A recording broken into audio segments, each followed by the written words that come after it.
Մենք Ջուլիետա Ազարյան հաջորդ հարցհամար։ Շնորհակալություն զեկույցի համար, պարոն Նահապետյան։ Իրականում հարցս կրկնվեց արդեն, կադրերի դեֆիցիտի մասին է ես ուզում խոսել, բայց շարունակելով, զարգացնելով այս միտքը, տեսեք, եթե ճիշտ ես ֆիքսեցի, կարծես թե նշեցիք դուք ձեր զեկույցում, որ ծանրաբեռնվածության պատճառով եւ հետևանքով շատ հաճախ բուն գործառույթները բաշխվում են տարբեր վարչության պետերի տեղակալների վրա եւ ըստ էության իրենք են զբաղվում այն գործառույթներով, որոնք ի սկզբանե վերապահված են քննիչներին։ Եվ խնդրում եմ, եթե վիճակագրություն ունեք ձեր ձեռքի տակ նախորդ տարիներին քանի քննիչներ են, հատվով քանիսն են ազատվել աշխատանքից հեռացել համակարգից եւ քանի հոգի ընդունվել են համակարգ աշխատանքի։ Շնորհակալ եմ։ Շնորհակալություն Տիկին Ազարյան։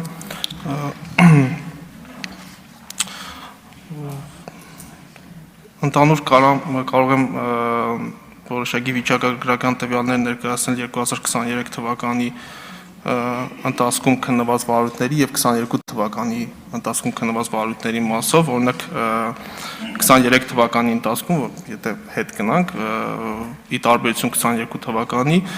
քննված վարույթների թիվը աճել է ընդհանուր 51.6%-ով, այսինքն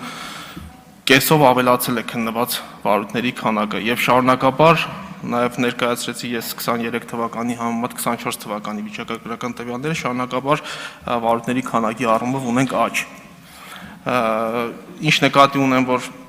նաև ծանրաբեռնվածությունը բերել է նրան, որ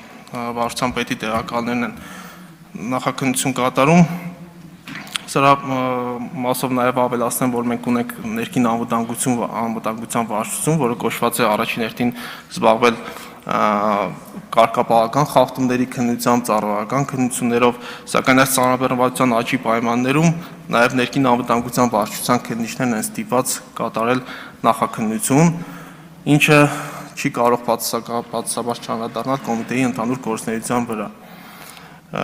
Ամեն դեպքում ես նաև ցանկանում եմ նշել, որ ի տարբերություն կոմիտեի ստեղծման ժամանակ առկա հաստիկների, եթե չեմ սխալվում 23 թվականին այդ հաստիկները, քննիչների հաստիկները կրկնապատկվել են, ինչը նաև հնարավորություն է տվել որոշակի առումով նվազեցնել այդ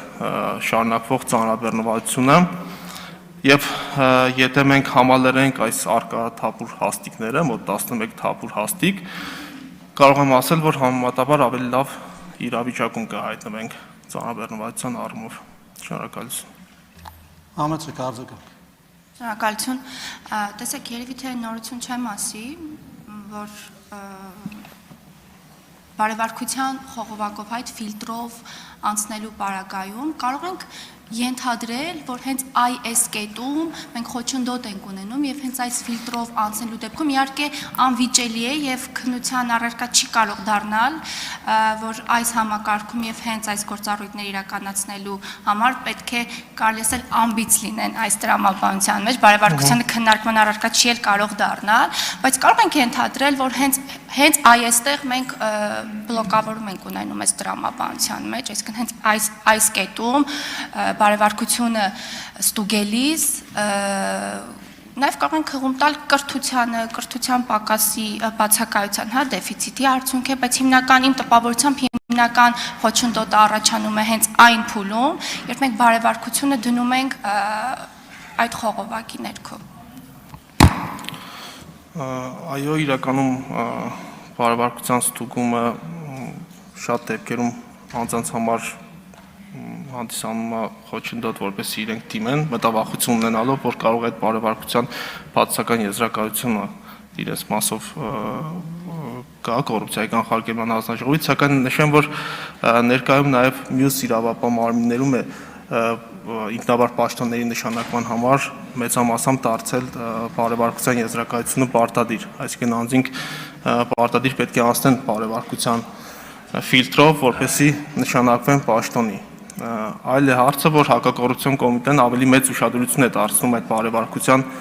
եզրակացության արդյունքներին ի տարբերություն մյուս կառույցների, որտեղ նորից նշում եմ բոլոր դեպքերում խորհրդատվական բնույթ է կրում այդ եզրակացությունը։